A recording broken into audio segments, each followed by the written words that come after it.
All right, guys. So what we have for you today is a workout builder.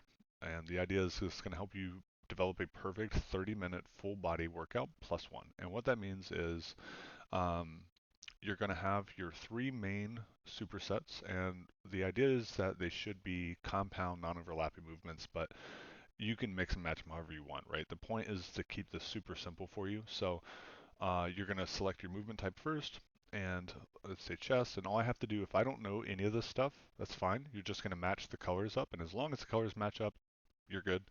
And you're going to do the first movement, right? I've got your warm-up sets, your working sets. Here you can log your reps and your weights. And so this is how I do them. So this was showing that I did 25 pounds for 15 reps, 25 pounds 15 times, right? So you don't, you would just write them in like so. If you decide you want to do an additional set, you have it there. Here I have your recommended rest time, a section for notes if something feels weird or you need to make adjustments, or if you set it up a certain way or did it on a specific piece of equipment just to help you remember. And then here at the bottom, so the main workout is your first three supersets, which is going to be 6 movements. And that should take you about 30 minutes if you're doing it correctly and you're not wasting time and you're taking the recommended rest. And then at the bottom, the idea is we have this chosen one, and that's going to be whatever muscle group that we want to see grow the fastest, right? We want to see the most dramatic changes on that muscle group. So typically that muscle will already be in the workout somewhere, right? So we could always take triceps, switch it out for some glutes, um, and throw some hip thrust in there. We could switch this to anything, right? Deep stretch lunges, doesn't matter. And the idea is that you're going to get a full body program no matter what, but then you're always going to get 3 additional working sets on your chosen muscle group, which for us, because we chose the purple, we're going to focus on the glutes. So we're going to see our glutes grow a lot faster than everything else because we're giving it extra work throughout the week. And so this setup so that you can keep set of keep track of your sets, your reps, all these kinds of things, right? It's pretty straightforward. If you guys have any questions, please don't hesitate to ask. You can either message me on social media, my email, wherever. Doesn't matter. Okay, and on the other side, we have a calorie calculator. Once again, instructions are at the top, so I'm not going to waste my time or yours reading it to you as if you can't read.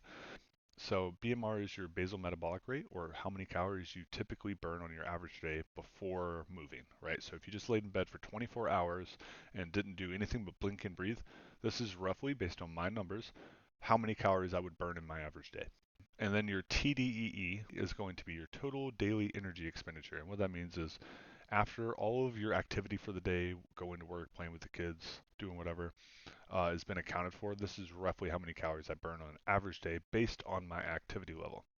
So this lets me know roughly how many calories I burn in a day. So if I want to go into a deficit, I can look here and it's going to recommend a 10% or a 15% calorie deficit. So if I look at this 15%, I see 2,700, 3,200. So that's about a 500 calorie difference. So that puts me in about a 500 calorie deficit on a daily basis, and I need about 3,500 to lose a pound of fat. So what this lets me know is that if I stick to this and I'm doing this honestly, and I am roughly somewhere around these numbers, and I'm in a 500 calorie deficit 7 days a week, guess what? That's a pound of fat.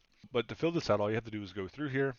For sex, use the drop down. Make sure if you click one, you deselect the other. I don't know why it doesn't do that automatically, but here we are.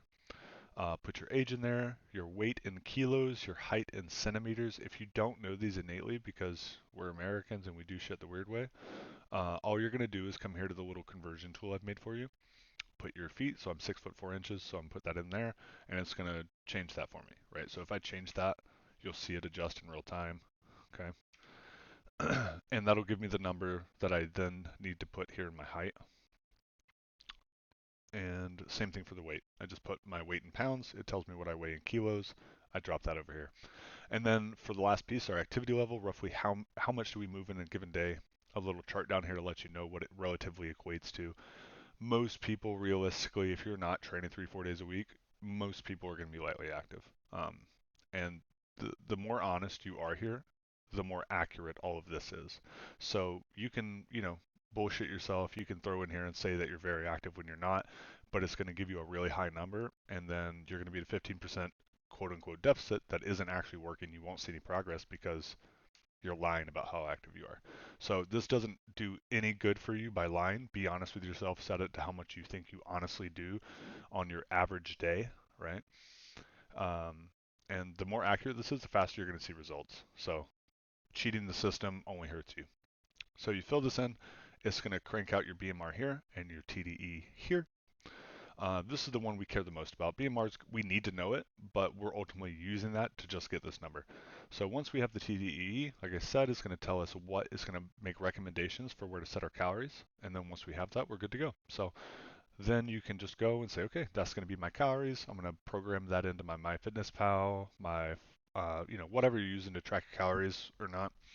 And that's how we're going to know that we're in a deficit and know what to adjust, how to eat, so on and so forth. But yeah, hopefully this is helpful for you guys. It's completely free. Um, yeah, if you have any questions, please let me know.